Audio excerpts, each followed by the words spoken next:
Bonjour Joël. Bonjour Olivier. J'ai souhaité faire cette petite vidéo pour que tu puisses témoigner de ta séance avec moi. Et donc je vais te demander juste de te présenter. D'accord, alors, je m'appelle Joël, ça tombe bien, mais tu m'as appelé Joël. Ah non, je dois dire mon âge. Non, pas obligé. Non, t'es pas obligé. Ah non, j'ai 27 ans. Quelqu'un, oui, je suis sûre qu'il y a au moins une personne qui va y croire. Je suis photographe. Ouais. Je suis maman de 2 enfants. Maman de 2 enfants. Voilà. Donc, je vais te demander quel était ton problème avant de venir me voir. Ah ouais, c'est ça, c'est avant. C'était avant. C'était avant. C'est pas facile, parce que c'est tout récent, c'est pas facile de parler au passé quand même. C'était avant, c'est sûr. Mais là, dire j'étais phobique, c'est compliqué pour moi de dire ça. C'est parce que ça fait partie de moi quand même. Oui. Depuis ça 27 ans. Ça faisait partie de toi depuis 27 ans. Non, depuis 42. Bon, on va dire 27. C'est partie de moi depuis toujours. Donc du coup, dire que c'est plus là, c'est compliqué. Parce que, je sais pas, même quand tu as des trucs que tu n'aimes pas chez toi, ils font partie de toi, c'est compliqué de ne plus les avoir. Donc j'étais phobique du milieu médical, ça a commencé par les piqûres, les seringues, que je pouvais même pas regarder en photo, hein.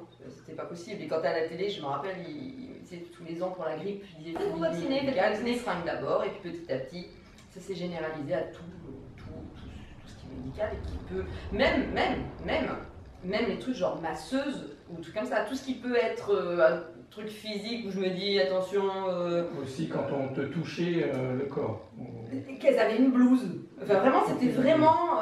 Voilà, tout ce qui pouvait être médical, c'était impossible. C'était impossible. Ouais. Donc ça depuis toujours, tu as ce souvenir? Ah, toujours. Je me rappelle en maternelle ou en primaire, il y avait le BCG là. Oui. Je me suis barrée dans la rue, je suis partie en courant. C'était pas envisageable que je me fasse. Pour mes grossesses, ça a été damné. Fait tout, de toute façon tout. Et tout le temps, au quotidien, je me dis toujours putain, faut pas que je tombe, faut pas que je me coupe, faut pas que tout le temps. La peur, pas d'avoir mal ou quoi, mais la peur d'aller à l'hôpital ou chez le médecin. L'hôpital, c'est quand même le summum du summum. Parce que de toute façon, à l'hôpital, t'arrives. Le truc qu'ils font, c'est une prise de sang, ils te posent une perf. Hein. Ils cherchent pas à comprendre, donc moi c'était pas possible. Donc déjà de base, c'était la merde. Donc non, tout me paniquait complètement. Et c'était, c'est invivable parce que la phobie des araignées ou des serpents, des choses comme ça, c'est pas cool. Hein. Je dis pas que c'est facile. Hein. Mais au pire, tu les touches pas, tu changes de pièce, c'est handicapant aussi. Mais moi, ils sont obligés de me toucher. J'ai pas le choix. Oui, il y a des situations dans la vie où tu étais quand même obligé. T'as pas le choix. T'as pas le choix. Donc je le faisais très médicalement. Ah bah, beaucoup de calmants ou d'anxiolytiques ou de. J'en prenais probablement beaucoup. Il y avait plein de trucs que je pouvais pas faire qui étaient inatteignables. D'autres choses grâce aux anxiolytiques qui étaient atteignables mais dans un état, et puis ça me valait derrière 24-48 heures de. Pas à cause des anxiolytiques, hein, parce que alors, mon sang il tournait tellement vite que de toute façon, c'était éliminé assez rapidement. Mais non, mais ça me demandait tellement d'énergie de prendre sur moi rien pour faire une prise de sang, truc con, en plus j'ai une maladie auto-immune, donc formidable, le truc où tu dois faire des prises de sang tous les 6 mois, ce que je ne fais pas, évidemment. Faisais, enfin. Encore facile, pas facile. Donc bref, ouais, c'était un vrai parcours du combattant. Et il y avait cette angoisse d'avant aussi, qui est hyper importante, parce que pendant une semaine avant un rendez-vous médical, quel qu'il soit, je dormais pas, je mangeais peu, j'étais dans une angoisse permanente, c'était comme un. Il y avait la mort, quoi. En fait, je sais que vendredi à 13h30, j'ai un rendez-vous médical, donc bah, ok. Après vendredi 13h30, tu peux me dire qu'est-ce que tu fais Joël, on prend un rendez-vous, tiens, on se fait une bouffe samedi et tout. Mais moi, de toute façon, il n'y a pas de après 13h30 vendredi. Je suis morte. Et ça, personne ne me comprenait autour de moi. Alors, donc je disais quoi? Ah oui, personne ne comprenait ça. Que je puisse dire, ah non, mais je peux pas venir manger chez moi samedi midi. Il n'y a pas d'après. Pour moi, c'était la mort, c'est tout. Je ne saurais pas l'expliquer, c'est débile, parce qu'on te fait une prise de sang, tu meurs. Mais c'était la mort. D'accord.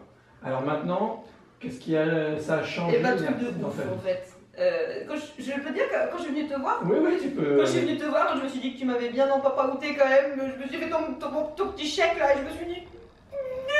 Mon ami m'a pris pour une conne celui-là. Au début, tu y croyais pas? Ah, pas du tout. Non. Déjà pour venir me voir, ça a été difficile. Ah oui, mais c'est parce que c'était un peu comme un rendez-vous médical aussi. Voilà. tu l'associes à ça. Ouais, quand même. Parce que c'est un rendez-vous, et puis Ouais. on parle de choses que c'est pas facile de parler de ces choses-là. On n'a pas envie d'en parler. Alors, moi, je parle facilement, c'est sûr, mais c'est quand même quelque chose de lourd. Et là, on allait être tous les deux dans un bureau, ça faisait genre médical, quoi. Alors, en plus, l'angoisse terrible, mon Dieu. Et puis, tu vas me parler de trucs que j'ai pas du tout envie de parler, puis qu'est-ce que tu vas me faire, et puis oh là là là là là là. Non, j'avais très très peur. Alors, on va enchaîner peut-être. Comment s'est passée la séance pour toi? Comment tu l'as vécue? Ah, pas facile comme question. En même temps, c'est bizarre parce que c'est très. Comment on dit ces deux trucs qui sont comme ça. Contradictoire? Oui, merci. Plus de 2 syllabes, j'arrive pas. C'est très contradictoire parce que j'ai l'impression que ça a été hyper dense et comme un peu difficile, mais je sais pas, quand même, il s'est passé un gros truc. Et en même temps, je te dis, quand on a fini, je me suis dit, sous de ma gueule, on n'a rien fait. Ce qui est contradictoire parce que j'ai l'impression que c'était éprouvant. Et finalement, c'est vraiment bizarre. Je ne sais pas l'expliquer. Mais elle s'est bien passée. Bah oui, quand je suis repartie, je me suis dit, ok. Ah oui, quand même, je suis partie de chez moi il y a 2 minutes et demie quand même. C'est quoi l'embrouille là? Alors, c'est vrai que ça s'est vite passé. C'est vrai que toi, la libération, le nettoyage émotionnel a été très rapide chez toi. C'est bizarre. Voilà. Pourtant, sur un problème qui était ancré en toi depuis très longtemps. Ah, bah, toujours. Mais en fait, ça ne veut rien dire. C'est vrai que c'est très variable suivant les personnes et suivant les cas. Ça peut être plus ou moins long. Et c'est ce que tu m'avais dit, parce que quand on en avait parlé, que je te l'avais dit, ouais, je sens pas ton truc. Il y a un truc qui dure depuis si longtemps, tu ça va m'avais être dit, long, voilà, que c'est ça. Je revienne, Voilà. tout ça. Ouais, c'est ça. Et tu m'avais dit que ce soit depuis 15 jours ou depuis 25 ans, ça change rien. Ouais, c'est pareil. Et voilà. Et bah, t'avais raison. Ouais. Parce que voilà, donc la séance, la séance, elle a été super rapide, hyper forte et tout ça, et en même temps, j'avais l'impression d'avoir rien fait.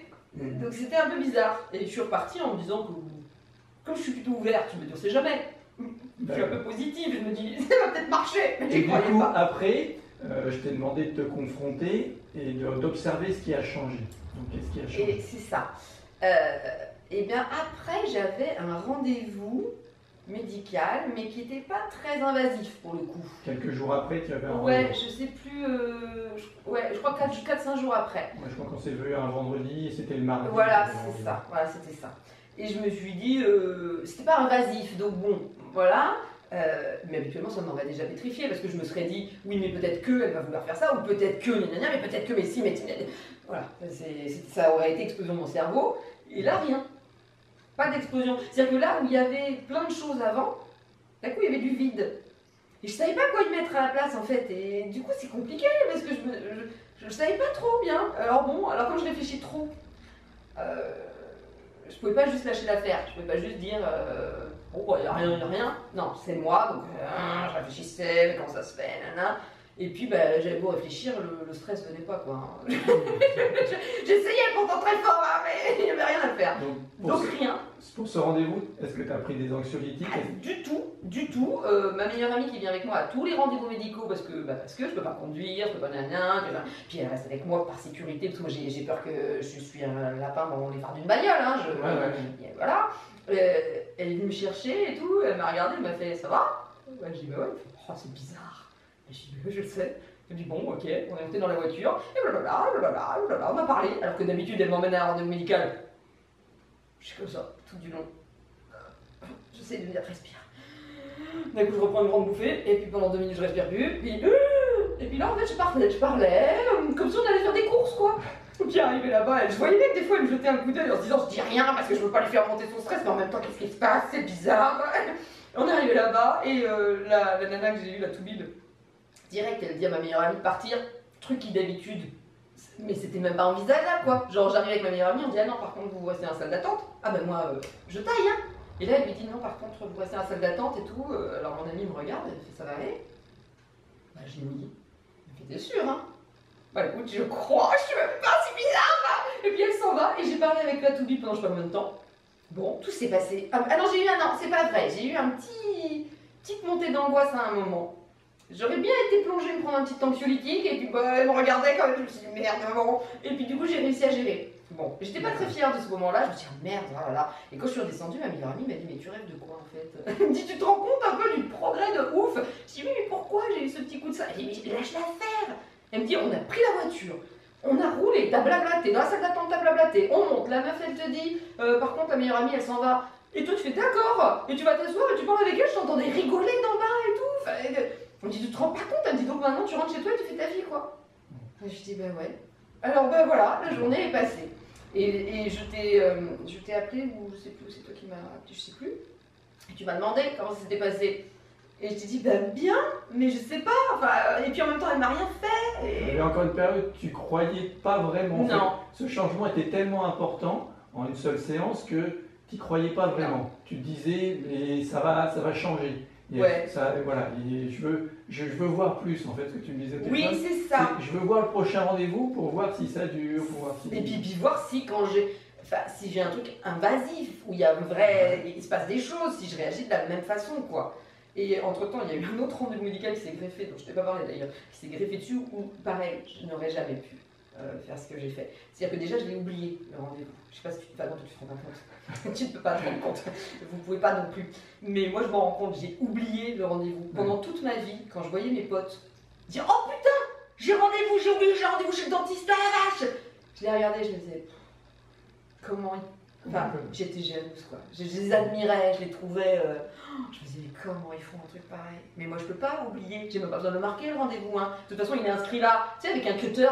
Le 22 à 12h22, c'est écrit, tu vois, que je vais y aller, quoi. Et je l'ai oublié. Je reviens chercher mes enfants à la gare et tout. D'un coup, je fais, oh, mais putain, je crois que j'avais un rendez-vous ce soir. Je regarde mon agenda. Oh, putain, j'avais une demi-heure de route, c'était une demi-heure de là. Oh mon Dieu, je suis partie à toute personne. Je dis, j'ai un mon mari m'a vu partir, il s'est dit, elle va au rendez-vous médical là? Il m'a dit, mais je t'ai vu partir, je me suis dit, mais...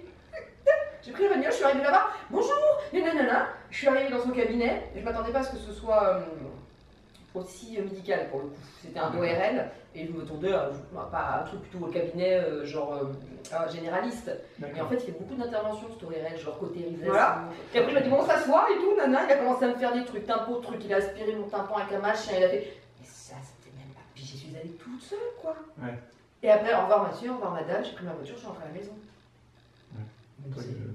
Non, c'est quoi? Non, ça c'était dingue. Et celui-là n'était pas prévu. L'autre rendez-vous beaucoup plus invasif était prévu. Et alors là, pareil, elle vient me chercher ma meilleure amie. Elle était à la bourre. Moi je me dis ok, bon bah tant pis, j'irai toute seule. Tu sais, j'ai envie de m'ouvrir la tête et d'aller voir dedans. Il y a un truc bizarre, tu vois? Il y a un truc qui a changé, oui. Il y a un truc qui a changé. Après, je pense qu'il vaut mieux éviter de chercher le pourquoi. Je suis chiante avec ça. Non, mais il faut juste accueillir, bien célébrer, parce que plus tu célèbres plus tu célèbres le fait que ça a changé, que c'est super, et plus ça va aider à mieux le vivre, et puis à surtout oublier ça. Parce qu'après, ça s'oublie facilement, en fait, quand on voit le positif. Je célèbre beaucoup avec de l'alcool, je le dis quand même. Après, chacun choisit ses célébrations. Un peu de vodka, là. Mais je célèbre. Non, je célèbre. Ça, j'oublie pas, parce que je sais, en comportement canin, c'est con, mais c'est pareil. Je suis désolée, mais c'est la même chose. C'est-à-dire que si tu veux amener sur un chemin positif, clairement, il faut que ce soit positif. Sinon, le cerveau, il ne reprend pas le bon chemin. Voilà. En rééducation canine, on est là-dessus. Donc du coup, ce rendez-vous s'est passé impeccablement. La différence terrible, c'est que j'étais consciente. Habituellement, c'est tellement une souffrance et une douleur que je me réfugie à l'intérieur de moi, mais le plus petit possible. Vraiment, j'ai besoin de me protéger et j'essaie de disparaître grâce aux médicaments, grâce à, je sais pas, de la musique que je me mets dans les oreilles. J'essaie de tout fermer, mais c'est affreux. C'est comme si on me torturait. Et du coup, je me mets le plus petit possible à l'intérieur de moi. Qu'est-ce que tu dirais pour recommander Nerti aux personnes autour de toi? Qu'est-ce que tu leur conseilles? C'est ça. Je leur conseille de le faire, ça c'est sûr. Pour recommander, j'ai pas de recommandation parce que je comprends même pas. Donc du coup, je leur dis juste que je n'y croyais pas, que je l'ai fait en désespoir de cause parce que je vais vieillir et que je vais certainement être malade et qu'à un moment il faudra que je me confronte à tout ça et que même si je le faisais un petit peu parce que j'étais obligée, je me suis dit, imagine, je sais pas, j'ai une maladie, une vraie grave maladie, ça va être très compliqué quoi. Et donc je l'avais fait un peu, voilà, sur ce thème-là. Tu as sauté le pas parce que tu sentais que ça allait être de plus en plus présent. Ouais, et que je me disais, dans la vie, il faut essayer des trucs. Enfin, c'est pas ça, c'était plutôt de me dire, si tu l'as pas fait, après, te plains pas. Enfin, voilà. Mais j'y croyais pas. Voilà. Et il n'y a que ça que je peux leur dire, en fait, c'est que moi, j'y croyais pas du tout. Parce qu'on pourrait se dire, il y a un effet placebo, tu vois, enfin, toute seule, je vois, machin. Moi, j'y croyais pas du tout. Je suis repartie de chez toi, je me suis dit... Voilà. D'abord, je te l'ai dit, tu l'as vu ma tête voilà. Donc aujourd'hui, tu regrettes pas d'être venu me voir? Ah bah non, il est con lui. Il est con. Oh, je voudrais que je sois conne quand même. Ah bah non, enfin, je veux dire, bah non. T'imagines que même si ça n'avait servi qu'à ce rendez-vous-là, même juste ça, ça valait la peine. Tu te rends compte de la souffrance. De toute façon, c'est simple, je l'avais jamais fait. Ce que j'ai fait là. Je me rends compte effectivement de cette souffrance et tout ça. Voilà, maintenant c'est aussi pour les personnes. Qu'est-ce que tu voyais? Ah oui, c'est pas. Je peux pas dire aux gens. Ça fait 10 ans que je l'ai fait, depuis 10 ans il n'y a rien. Ça fait 10 jours. Non, j'exagère. Mais je veux dire, en attendant, depuis que je l'ai fait, j'ai plus peur. Non mais c'est définitif, de toute façon, une fois que le problème il est réglé, c'est définitif, voilà. c'est réglé. C'est dingue. Ton cerveau, une fois qu'il a compris, et voilà, il passe à autre chose. C'est dingue. Voilà. C'est dingue, parce que, en fait c'est assez... Ce qui est aussi un peu perturbant, c'est de se dire que toutes ces années, j'ai peiné pour rien, quoi. J'ai souffert pour rien, parce que finalement... en fait, on souffre jamais pour rien, c'est aussi pour ça que ça t'a amené à ce qu'on se rencontre. Et ouais, je suis très contente de te rencontrer, Olivier, mais j'aurais préféré pas souffrir pendant 42 ans, tu vois. Ouais. C'est vrai, peut-être les gens, effectivement, pas attendre, parce qu'aujourd'hui, il y a des solutions. C'est ça. Il y a des nouvelles solutions qui sont effectivement rapides, efficaces. C'est dingue. T'imagines, j'avais fait ça, si j'avais fait ça il y a 20 ans. Putain, mais même mes grossesses, ça a été des années. Enfin, je veux dire, putain, j'aurais été mère beaucoup plus sereinement, quoi. Enfin, putain, j'aurais bien voulu le faire il y a 20 ans. Il y a 20 ans, Nerti n'existait pas, mais il y a quelques années, oui, déjà. Ouais. Non, mais aujourd'hui, c'est ça. Mais c'est ça qui est perturbant. C'est autant de souffrance. Si tu veux, c'est que si tu prends n'importe quelle page de l'histoire mondiale qui est terrible, tu vois, et tu te dis, oh, bah, il aurait suffi que j'ai une fleur, et ça n'arrivait pas. Il y a une partie de toi qui est contente, tu vois, de te dire, ah bah c'est bon, on a accueilli la fleur, ça n'arrivera plus jamais, mais il y a une autre partie qui dit, putain, il suffisait d'accueillir, quoi. Et ben là, c'est pareil. Je me dis, tant de souffrance pour un truc qui part comme ça. C'est un peu rageant d'un côté. Et d'un autre, non, mais je suis super contente. J'ai encore du mal à. J'ai pas 10 ans de recul, c'est ce que je dis. Donc j'ai encore du mal à réaliser que c'est définitif. Alors, du coup, à chaque fois, je me dis, bon, si déjà ça t'a fait passer le premier rendez-vous, premier rendez-vous passé. Bon, si déjà ça te fait passer ça, deuxième rendez-vous passé. Bon, si déjà, troisième rendez-vous. Bon, à un moment, je vais lâcher l'affaire. Un jour, tu vas oublier. T'imagines? Mais un jour, tu vas oublier. Ça serait c'est ça, parce que ça sera sorti de ta vie complètement. C'est ça. Donc voilà, il n'y a pas. Et ben, faudra revenir me faire. On fera d'autres vidéos. Me faire un témoignage. Dans 10 ans, dans quelques temps, pour. Pareil, dans 10 mois. Dans 10 mois, pourquoi pas. Voilà, ça serait ouf. Mais donc voilà, donc en fait, j'ai rien à leur dire, juste, mes proches en tout cas, par exemple, ma fratrie, qui sont vraiment au plus près de moi, ils comprennent pas, quoi. Enfin, ils me disent, mais c'est un truc de dingue. Donc, ils vont voir ton site, ils font parce qu'ils se disent, mais parce qu'ils savent, quoi. Et ils me disent, mais Joël, c'est pas possible. Et je dis, bah non. Qu'est-ce que vous voulez que je vous dise? Je dis, je peux rien dire, ça a marché, quoi. C'est dingue. Et je dis, je suis la première étonnée, les gars. Je sais pas quoi vous dire. Et du coup, ils disent, c'est pas possible. En fait, c'est ça, ce que je dis souvent aux gens. Nerti, c'est jour-nuit, quoi. C'est vraiment. C'est ça. Voilà. On passe de l'un à l'autre. Vraiment, après, quand on se confronte et quand on ose aller vers ce qui nous dérangeait avant et qu'on s'aperçoit que ça y est plus, voilà, c'est autre chose. Ce qui est dingue, c'est déjà, il faut arriver à te croire avant. C'est compliqué, déjà. Oui, c'est pour ça que voilà, ton témoignage peut servir aux gens. C'est ça. Parce que voilà, je comprends que ce soit difficile à croire. C'est dur. C'est difficile à croire. Et après, c'est dur à vivre aussi, dans le sens où, comme tu dis, jour-nuit. Et dis donc, il faut arriver à te recalibrer, quoi. Tu vois ce que je veux dire? Oui, enfin, généralement, les gens vivent plutôt bien. Parce que, ah non, mais moi, je vis bien. J'enlève quand même, comme tu disais, une souffrance. Ça. Voilà, oui, un problème qui était. mais du coup, c'est positif et en même temps perturbant dans un sens.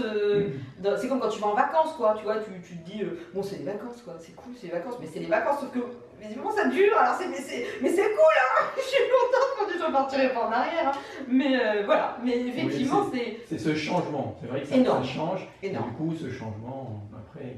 Comme pour tout le monde. Le changement, les gens ont peur du changement, quoi. Oui, même quand c'est bénéfique. Voilà. Hein. Oui, donc je ne reviendrai pas en arrière, mais alors ça. 40 milliards de millions de milliards de dollars, je ne reviendrai pas en arrière, mais je pense qu'il me faut du temps, parce qu'en plus je suis quand même une très madame prise de tête, hein, quand même. Je suis pas la meuf, oh c'est cool, non, c'est cool, je profite bien des moments cool, mais quand il y a des changements, je réfléchis, voilà, donc... T'as tout le temps de le vivre. C'est ça, voilà, c'est ça. Alors, je vais te demander quels sont les 3 mots que tu utiliserais pour définir un artiste. Oh merde. Résumé en 3 mots. Les trucs qui me viennent, c'est genre des trucs. Non, mais ce qui me viendrait, c'est magique. Parce que je comprends pas. Et comme je suis.